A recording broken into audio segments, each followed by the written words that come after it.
თემა დღევანდელი შეხვედრის არის სტრესი. თემა არ არის შემთხვევით არჩეული, რადგან სტრესი ეს არის ძალიან მნიშვნელოვანი საკითხი, რომელზეც მთელი წელი შეგვიძლია ვისაუბროთ და ვერ ამოვწურავთ. თუმცა დღეს ჩვენ ვისაუბრებთ სტრესზე, როგორც მდგომარეობაზე და გავიცნობთ მას. ძალიან ხშირად ვამბობთ ხოლმე დავისტრესე, დამსტრესა და სტრესილი ვარ, მაგრამ რას გულისხმობთ ამაში და რა არის სტრესი? ფიზიოლოგიის დონეზე, ორგანიზმის დონეზე. აი ამაზე მინდა გესაუბროთ და აუცილებლად ეთერის ბოლოს თქვენ გექნებათ შესაძლებლობა მიიღოთ საჩუქარი ჩვენი ცენტრისგან. ეს არის ორი საჩუქარი, ერთი არის კითხვარი იმისთვის, რომ გაარკვიოთ საკუთარ თავთან, გაქვთ თუ არა სტრესის, ქრონიკული სტრესის ნიშნები და მეორე ეს არის ფასდაკლების ვაუჩერი ფსიქოთერაპიის 3 სესიაზე. მე გეტყვით რა უნდა გააკეთოთ საჩუქრის მისაღებად და თუ კი გექნებათ სურვილი, აუცილებლად მიიღებთ საჩუქარს. კარგი, დავიწყოთ სტრესზე საუბარი. ეს არის ის საკითხი, რომელსაც იკვლევენ ფიზიოლოგები, ექიმები, ფსიქოლოგები, ფსიქიატრები, ფსიქოთერაპევტები, რადგან ეს არის ის, რაც აისახება ადამიანის ყველა სფეროზე, ადამიანის ყველა სტრუქტურაზე და ყველა სისტემაზე. ესე იგი, სტრესული მდგომარეობა, ეს არის მდგომარეობა არა მხოლოდ ფსიქიკის დონეზე, არამედ მთელი ორგანიზმის დონეზე. და სხვათა შორის ანონსს რომ ვდებდი, დავწერე კიდევაც, რომ სტრესმა შეიძლება გამოიწვიოს ძალიან მძიმე დაავადებები, ფსიქოსომატური დაავადებები და დღეს მივხვდებით როგორ, რა მექანიზმით შეიძლება მოხდეს ეს. სანამ გავაგრძელებ, მინდა გთხოვოთ, ვიცი რომ დრო არის ძალიან უჩვეულო, დილის 11 საათი და ძალიან მჭირდება თქვენი მხარდაჭერა ამ პროექტის. თუნდაც იმისთვის, რომ პროექტმა იარსებოს, ამიტომ თუ შეგიძლიათ გადააზიარეთ ეს პოსტი, გადააზიარეთ ეს ჩვენი ლაივი, დაიაქტიურეთ რაც შეიძლება მეტად, რომ ჩვენ მივხვდეთ, რომ საერთოდ ამ ყველაფრის გაკეთებას აქვს აზრი. მე კი ვიცი, რომ აქვს აზრი, თუმცა მაინც მინდა რომ გთხოვოთ თქვენ დახმარება ამ საინტერესო საქმეში. მადლობა წინასწარ, გავაგრძელოთ. ზოგადად ეს სელიეს განმარტებით, სელია იყო ფიზიოლოგი, რომელიც სტრესს იკვლევდა და სხვათა შორის ნობელის პრემიაც კი მიიღო ამ თავის კვლევებში. შესაბამისად, სელი ამბობდა, რომ სტრესი არის ორგანიზმის არასპეციფიკური რეაქცია. ანუ სხვა სიტყვებით რომ ვთქვათ, ორგანიზმისთვის დამახასიათებელი მდგომარეობა იცვლება არასპეციფიკურით, არადამახასიათებელით და ეს არის სტრესი. ნებისმიერი ზეწოლა, ნებისმიერი მოვლენა, ნებისმიერი ამბავი ადამიანის ცხოვრებაში, რომელთანაც ადამიანს ადაპტაცია ჭირდება, შეჩვევა ჭირდება, არის სტრესული ადამიანისთვის. თუმცა, რამდენად ცუდია ეს არის ძალიან კარგი და ჩვენ ვერ განვითარდებოდით თუ არა სტრესი და სტრესორების ზემოქმედება ჩვენზე. ნებისმიერი გამოწვევა, ნებისმიერი სწავლის პროცესი, ნებისმიერი რაღაცა ახალი აქტივობის პროცესი არის სტრესორი. შესაბამისად, ადამიანი თუ ახერხებს ამ სტრესორთან გამკლავებას, მისი სტრესმედეგობა პირველ რიგში იზრდება და მსგავს საქმიანობას შემდგომში უფრო მარტივად აწარმოებს და ამასთან ერთად ვითარდება. შესაბამისად, სტრესის დადებითი ამბავი არის ის, რომ ჩვენ ვითარდებით სტრესორების ზეგავლენის და მათთან გამკლავების შედეგად. სტრესი ეს არის ძალიან ძველი, ძალიან ისეთი პირველყოფილი რეაქცია ორგანიზმის. ჯერ იმ დროს იყო, როდესაც ჩვენი წინაპრები მამონტებზე ნადირობდნენ და ვეფხვებს ემალებოდნენ გამოქვაბულებში და წარმოიდგინეთ, რომ ნებისმიერი ხმა, ნებისმიერი სუნი შეიძლებოდა ყოფილიყო სიგნალი იმის, რომ რაღაცა სახიფათო ხდებოდა. და ეს ჩვენი პირველყოფილი წინაპარი პირველ რიგში ამ სიგნალს აანალიზებდა და ხვდებოდა, რამდენად საშიშია და იმ შემთხვევაში თუ ის სიგნალი აღიქმებოდა როგორც საშიში, ჩვენ ვიცით, რომ 3 ესეთი ბიოლოგიური გადარჩენის რეაქცია გვაქვს. ეს არის თავდასხმა, ეს არის გაქცევა ან გაყინვა. შესაბამისად, ეს საფრთხე, სტრესორი იწვევდა ორგანიზმში აი იმ ძალების მობილიზაციას, რომელიც ადამიანის თვითგადარჩენას უწყობდა ხელს. შესაბამისად, რა ხდებოდა? აქტიურდებოდა სიმპათიკური ნერვული სისტემა. სიმპათიკური ნერვული სისტემა არის სისტემა, რომელიც აქტიურებს ორგანიზმს. შესაბამისად, სისხლის მიმოქცევა მიდიოდა იმ ორგანოებთან, რომელიც ბრძოლისთვის ან გაქცევისთვის იყო საჭირო და ახლა ვინც ვთქვათ განიცდის ქრონიკულ სტრესს, აუცილებლად დაიჭერს პარალელს თავის სიმპტომებთან. ანუ რა ხდებოდა? იძაბებოდა კუნთები, მამოძრავებელი კუნთები, სისხლის მიმოქცევა უმჯობესდებოდა კუნთების, გულის კუნთის და ცენტრალური ნერვული სისტემის. რატომ? იმიტომ რომ ადამიანს სწრაფად გაეანალიზებინა ის რაც ხდება პირველ რიგში, შემდგომ გულისცემა ყოფილიყო სწრაფი, რომ სისხლის მიმოქცევა ყოფილიყო სწრაფი და ამ დროს წნევა მატულობდა და კუნთები იყო მომარაგებული კარგად სისხლით იმისთვის, რომ ბრძოლის ან გაქცევის შემთხვევაში კუნთებს არ ქონოდათ ჟანგბადის დეფიციტი.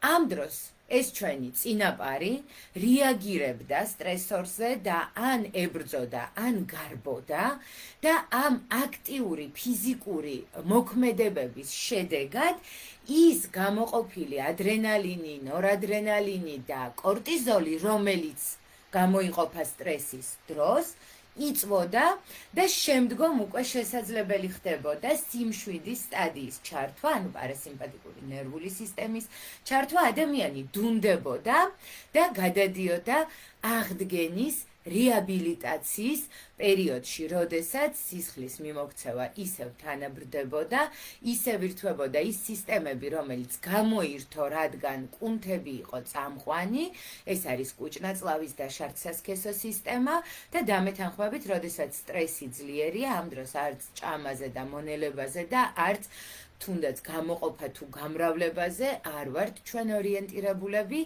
და აი ზუსტად ამ რეაბილიტაციის პერიოდში ეს ყველაფერი ბრუნდებოდა თავის ნორმაში.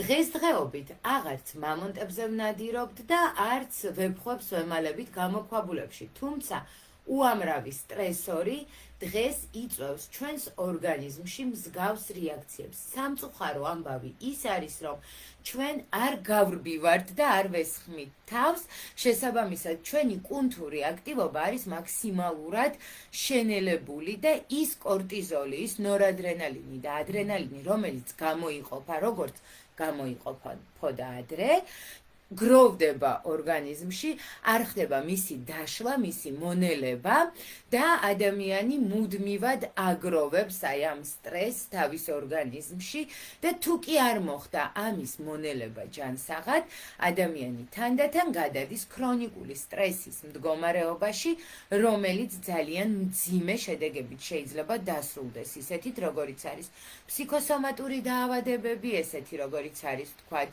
სხვადასხვა აშლილობები, მათ შორის შფოთვითი აშლილობა და პანიკური შეტევები და რა თქმა უნდა, აი ამ ბოლო სტადიაზე უკვე ადამიანი დამოუკიდებლად ვერ უმკლავდება იმ სტრესორებს, რომელსაც მანამდე მარტივად უმკლავდებოდა. შესაბამისად, ბოლო სტადიაზე სასურველი კი არა და აუცილებელია სპეციალისტის ჩართულობა. მოდი განვიხილოთ ახლა, რა სტადიები აქვს სტრესს. შესაბამისად, თქვი რომ ბოლო სტადიაზე მხოლოდ და მხოლოდ არის აუცილებელი უკვე სპეციალისტის ჩართულობა. შესაბამისად, პირველ და მეორე სტადიაზე ადამიანი დამოუკიდებლადაც გაუმკლავდება თავის მდგომარეობას, თუ კი ეცოდინება, რომ ამ სტადიაზეა და რა უნდა გააკეთოს ამ დროს. სამწუხაროდ ხშირად ადამიანები აი ესეთ პერიოდებში იყენებენ მავნე ჩვევებს, ან იყენებენ რაღაცა არაეკოლოგიურ, არაჯანსაღ გზებს სტრესთან გამკლავების, რომელიც საბოლოო ჯამში ისევ სტრესორის როლს თამაშობენ ადამიანისთვის და ადამიანი უფრო და უფრო ესეთ მძიმე მდგომარეობაში მდგომარეობაში გადადის ერთგვარი მანკიერი წრე ირთვება. შესაბამისად, რა სტადიებია? პირველი სტადია სტრესორის არსებობის შემთხვევაში ეს არის მობილიზაცია, როგორც აღწერე, ადამიანის ორგანიზმი გადადის ისეთ მდგომარეობაში, რომლის დროსაც შესაძლებელია ბრძოლა, შესაძლებელია იყო ჩართული მაქსიმალურად და იმ შემთხვევაში თუ ადამიანი სწორად მიუდგება იმ გამოწვევას, რომელიც სტრესორის სახით არის მის ცხოვრებაში და მოაგვარებს მას, ის გაზრდის საკუთარ სტრესმედეგობას, მომავალში მსგავს სიტუაციებს ძალიან მარტივად გაუმკლავდება და გადავა ისევ პასიურ მოდუნების მდგომარეობაში. თუმცა, იმ შემთხვევაში, თუ ადამიანი ვერ უმკლავდება სტრესორს, არ იცის როგორ, არ აქვს საკმარისი რესურსი, ამ შემთხვევაში ძალიან დიდი რისკია იმის, რომ ის გადავა მეორე სტადიაზე. მეორე სტადია არის მდგომარეობა, როდესაც ადამიანს აქვს ესეთი ნეგატიური ემოციური მდგომარეობა, რომელიც იწყება როგორი პროცესებით, ნახეთ, თანდათან ის დაძაბულობა, რომელიც წესით მოქმედებაში უნდა გადასულიყო, გროვდება სხეულში და ადამიანი ხდება მოუსვენარი, არ იცის სად წაიღოს ხელები, არ იცის როგორ იმოქმედოს, არ იცის რა გააკეთოს, შეიძლება ძალიან ბევრს ლაპარაკობს, ძალიან ბევრს მოძრაობს, ეძებს რაღაც გზებს, შფოთავს, აქვს რაღაც ესეთი გულის აჩქარებები ან არითმია, სუნთქვის რიტმის დარღვევა, წნევა მატულობს, იმიტომ რომ ის დაძაბულობა აუცილებლად აისახება წნევაზე, აუცილებლად აქვს რაღაც გულისრევის, თავბრუსხვევის სიმპტომები და ნახეთ, ეს მდგომარეობა ძალიან გავს შფოთვით მდგომარეობას და თუ გრძელდება დიდხანს, პანიკურ შეტევასაც. ადამიანი ხშირად აი ამ სტადიას სტრესის აღიქვამს როგორც შფოთვას და შეიძლება შეეშალოს შფოთვაში. თუმცა, რომც შეგეშალოთ არა უშავს, მოგვარების გზები ამ ეტაპზე არის ერთნაირი. ზუსტად ეს მომენტია ის, როდესაც ადამიანი არასწორად იწყებს საკუთარ სტრესთან გამკლავებას. მაგალითად, იყენებს ამისთვის თამბაქოს, ალკოჰოლს, სხვა რელაქსანტებს, ან პირიქით ცდილობს უფრო მობილიზებული იყოს და იყენებს დიდი რაოდენობით ყავას, დიდი რაოდენობით ენერგეტიკულ სასმელებს, კვებას და ასე შემდეგ. ანუ თითქოს ცდილობს საკუთარ თავს დაეხმაროს ამ გზით, თუმცა ყველა ეს ფაქტორი ასევე სტრესორის როლში გამოდის, რადგან მაგალითად თამბაქოს მოხმარების შემთხვევაში სისხლძარღვები კიდევ უფრო ვიწროვდება, ყავის მოხმარების შემთხვევაში ან კოფეინ შემცველი პროდუქტების მიღების შემთხვევაში სისხლის წნევა მატულობს, ანუ ის, რაც უკვე ისედაც არის ორგანიზმში, კიდევ უფრო ძლიერდება, რაც არ ეხმარება თავისთავად ადამიანს და აძლიერებს იმ სიმპტომებს, რომელიც მას ჰქონდა. თუ ამ პერიოდში ადამიანი არ იპოვის სწორ გზას, როგორ გამოუშვას ეს ემოცია, როგორ შეცვალოს საკუთარი მდგომარეობა, არის რისკი, რომ ის გადავა შემდეგ სტადიაზე, რომელიც საკმაოდ მძიმეა და მან უკვე ისევ უარყოფითი ემოციური სტადია, მაგრამ აქ არის ასთენია, ანუ უიმედობა, უძლურება, ესეთი მდგომარეობა, რომ არაფერს აზრი არ აქვს, ყველაფერი ამაოა, დეპრესიული სიმპტომები იწყება, ადამიანს არ აქვს თავი, რომ შეცვალოს რაღაცა, ხშირი აქვს შფოთვითი სიმპტომები და აი აქ უკვე ძალიან მნიშვნელოვანია ფსიქოთერაპევტის ჩართულობა, მძიმე შემთხვევებში მედიკამენტოზური მკურნალობაც კი, თუმცა ჩვენი მთავარი მიზანი, ამ ლაივის მთავარი მიზანი არის არა ის, რომ გავარკვიოთ მხოლოდ რა შემთხვევაში გვჭირდება ფსიქოთერაპია, არამედ თუ კი ჩვენ ვგრძნობთ, რომ ვართ მეორე სტადიაზე, რა გავაკეთოთ იმისთვის, რომ დავეხმაროთ საკუთარ თავს, ისე რომ არ დაგვჭირდეს ფსიქოთერაპია. შესაბამისად, რა არის ეს? ეს არის ის უმნიშვნელოვანესი აქტივობები, რომლებზეც ყველა საუბრობს, არა მხოლოდ ფსიქოთერაპევტები, არა მხოლოდ ექიმები, არა მხოლოდ ჯანსაღი ცხოვრების წესის მოყვარულები, არამედ ზოგადად ყველა, ვისაც არ ეზარება და პირველი ეს არის, რა თქმა უნდა, ჯანსაღი ცხოვრების წესი, როდესაც ადამიანს ძინავს საკმარისი რაოდენობის საათები. როდესაც ადამიანი იკვებება ჯანსაღი, მცენარეული, დაბალანსებული საკვებით, რომელშიც არის როგორც მცენარე, ასევე ცილა, ასევე სხვა მიკრო და მაკრო ელემენტები, რატომ? იმიტომ რომ სტრესთან გამკლავებისთვის საჭიროა მაგნიუმი, საჭიროა რკინა, საჭიროა უამრავი ვიტამინი, B ჯგუფის ვიტამინები, რომელიც იმ შემთხვევაში თუ კვება არ არის ბალანსირებული და ადამიანი მხოლოდ რაღაც ისეთ fast foods მიირთმევს, უბრალოდ ორგანიზმში არ იქნება. ასეთ შემთხვევაში ალბათ უკვე რაღაც გარედან პრეპარატების სახით უნდა დაემატოს, თუ კი ნაკლებობა არის ორგანიზმში.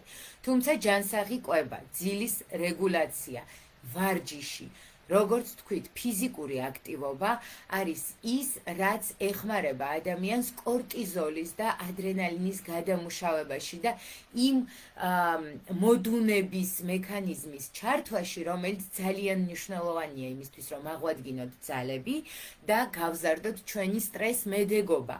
და აი აქ ფიზიკურ აქტივობაზე და ვარჯიშზე მინდა გავამახვილოთ თქვენი ყურადღება. არ არის საუბარი იმაზე, რომ გაატაროთ ყოველ დღე 2-2 საათი სადღაც დარბაზში და გულის წასვლამდე ივარჯიშოთ. ამაზე არ არის საუბარი. შეიძლება ეს გახდეს კიდევ ერთი სტრესორი თქვენს ცხოვრებაში და შემდეგ უკვე დაიწყოთ იმ მიზეზების მოფიქრება, რატომ არ უნდა წახვიდეთ დღეს დარბაზში. არა, ფიზიკური აქტივობა უნდა იყოს სასიამოვნო, უნდა იყოს თქვენთვის სახალისო, ამიტომ შეარჩიეთ ის მეთოდი, ის სპორტი, ის აქტივობა, რომელიც თქვენთვის არის სასიამოვნო. მაგალითად, ეს შეიძლება იყოს სწრაფი სიარული ან სირბილი, მაგალითად გარეთ. ან ეს შეიძლება იყოს იოგა, ზუმბა, ფიტნესი ან ნებისმიერი სხვა რაღაცა, რაც ფიზიკურ აქტივობასთან ერთად აუცილებლად მოგიტანთ სიამოვნებას. იოგას ცალკე გამოვყოფდი, იმიტომ რომ გარდა ფიზიკური აქტივობის, იოგაში არის კიდევ სხვა მექანიზმები, როგორიც არის რელაქსაცია, სუნთქვის ვარჯიშები, რომელიც ასევე ძალიან მნიშვნელოვანია ჩვენი სტრეს-მედეგობის გაზრდისთვის და აი მოარყოფითი ემოციური მდგომარეობის სტადიიდან გამოსვლისთვის, შესაბამისად იოგას გამოვყოფდი და ძალიან მნიშვნელოვანია თქვენს ემოციებთან ეკოლოგიური ურთიერთობა.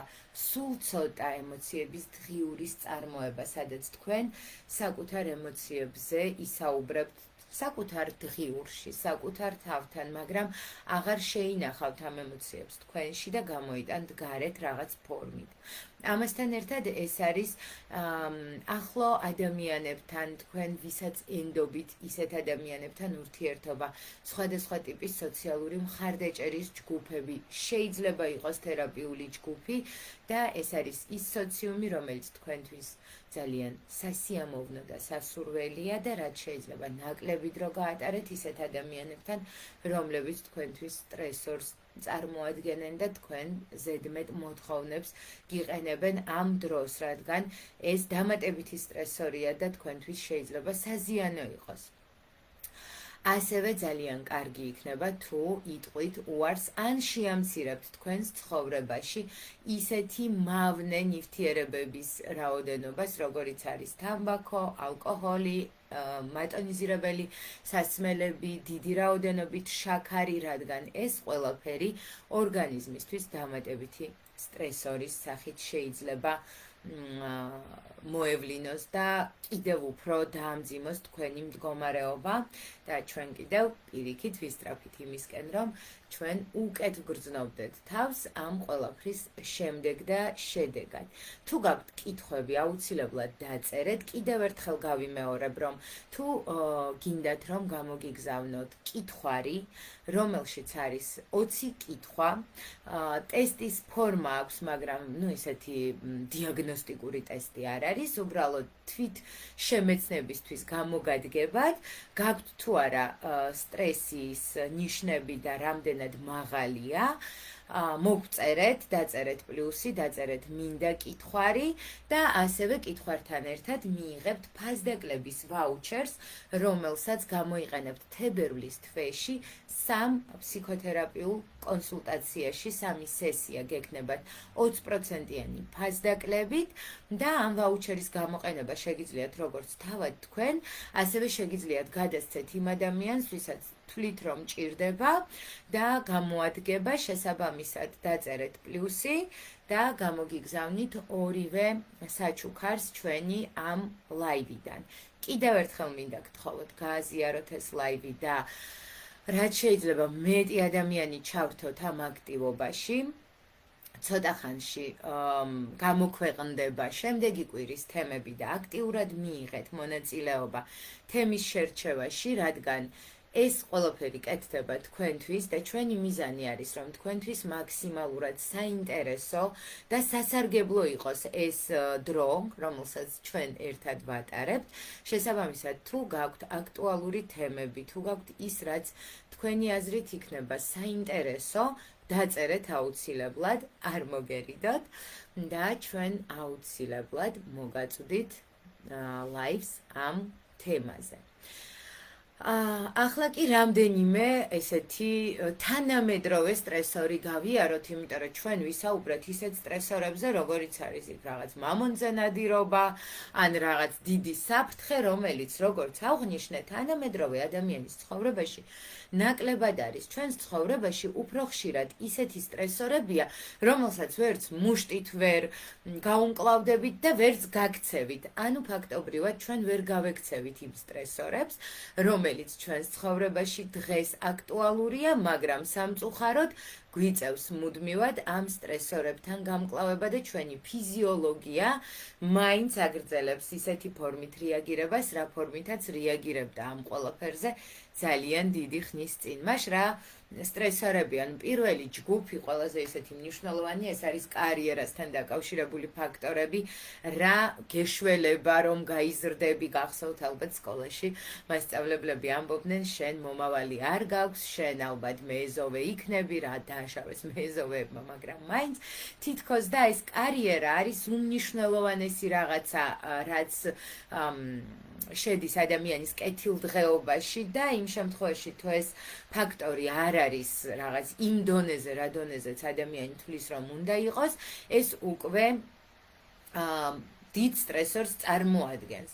პირველ რიგში ეს არის ზეწოლა და მოლოდინები, საზოგადოების, ოჯახის, საკუთარი თავის, არასტაბილური სამსახური, როდესაც არის ადამიანმა შემდეგი თვე, შემდეგი კვარტალი, შემდეგი წელი როგორი იქნება, ტოქსიკური სამუშაო გარემო. შეიძლება ძალიან სტაბილურია მისი სამსახური და შეიძლება ძალიან კარგი თანამდებობაც აქვს, მაგრამ იქ ვერ გრძნობს თავს დაცულად და კომფორტულად.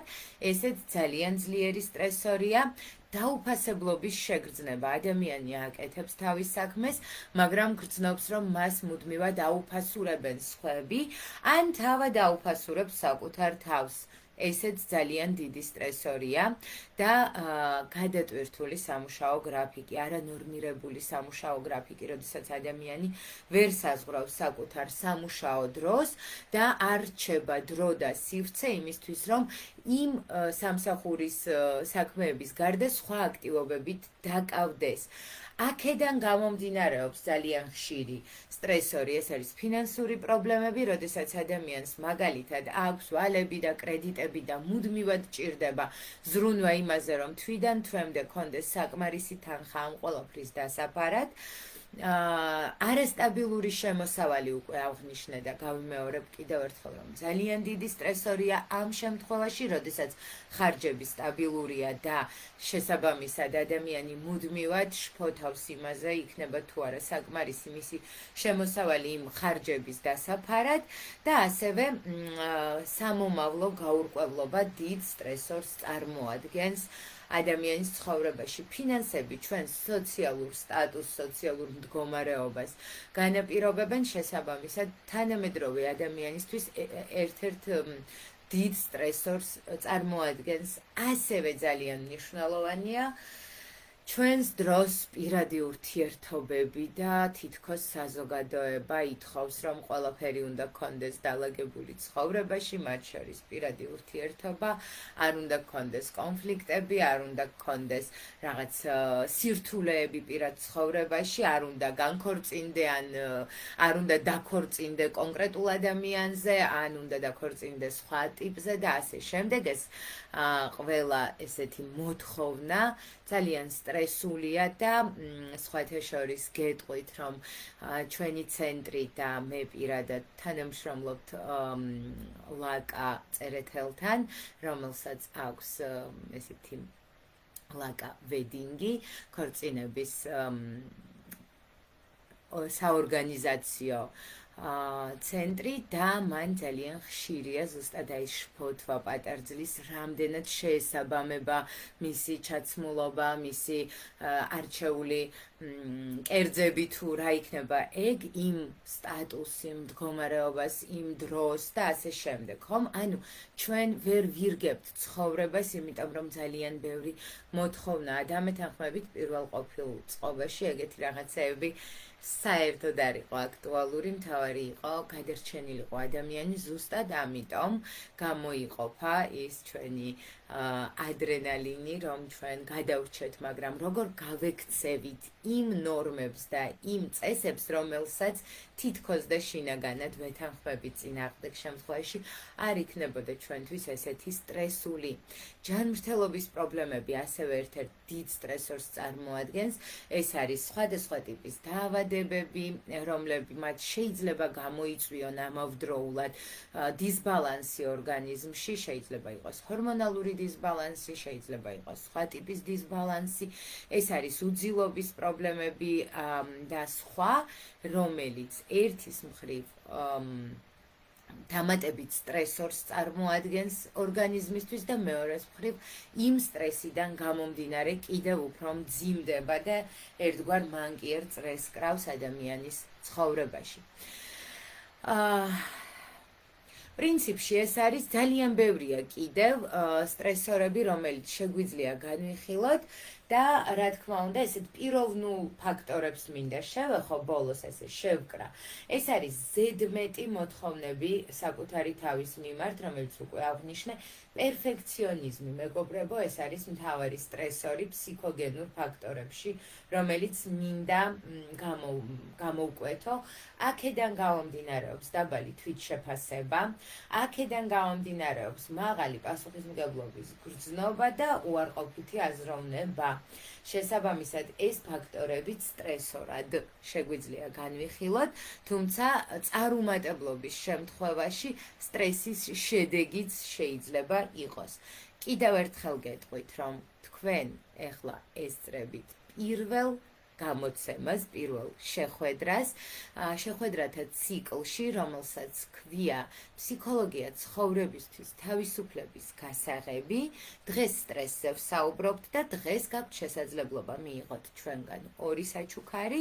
ერთი ეს არის კითხვარი, რომელიც დაგეხმარებათ გარკვევაში გაქვთ თუ არა ქრონიკული სტრესი და მეორე ეს არის ფსიქოთერაპიის ფასდაკლების ვაუჩერი 3 სესიაზე 20%-იანი ფასდაკლება, რომელიც თებერვლის თვეში შეგიძლიათ რომ გააქტიუროთ, დაიწყოთ და შემდეგ ეს 3 სესია გამოიყენოთ თქვენ, ანაჩუქოთ იმ ადამიანს, ვისაც თქვენი აზრით ჭირდება ფსიქოთერაპია და შესაბამისად ამით შეუწყოთ ხელი მის ფსიქიკურ კეთილდღეობას.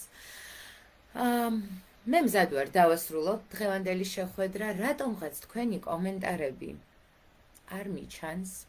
ერთი წუთი ვეცდები რომ დავინახო. აუცილებლად საჩუქრის მისაღებად დაწერეთ პლუსი მინდა საჩუქარი ან რაღაცა ამდაგვარი რომ ჩვენ გამოგიგზავნოთ. აჰა, მინდა კითხვარი მაშო წერს.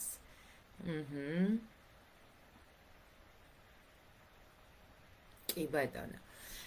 კარგით, ცოტა ხანში დაიდება ჩამონათვალი თემების. ამ თემებზე ვისაუბროთ შემდეგ 4 შაბათს 11 საათზე თქვენთან ვიქნები ისევ მე. მადლობა ყურადღებისთვის, მადლობა გაზიარებისთვის, მადლობა კომენტარებისთვის და რა თქმა უნდა ეთერი შენარჩუნდება და რა თქმა უნდა თქვენ შეძლებთ მომავალშიც დაუბრუნდეთ ამ თემას, მოითხოვოთ საჩუქარი და შევხვდებით მომდევნო 4 შაბათს.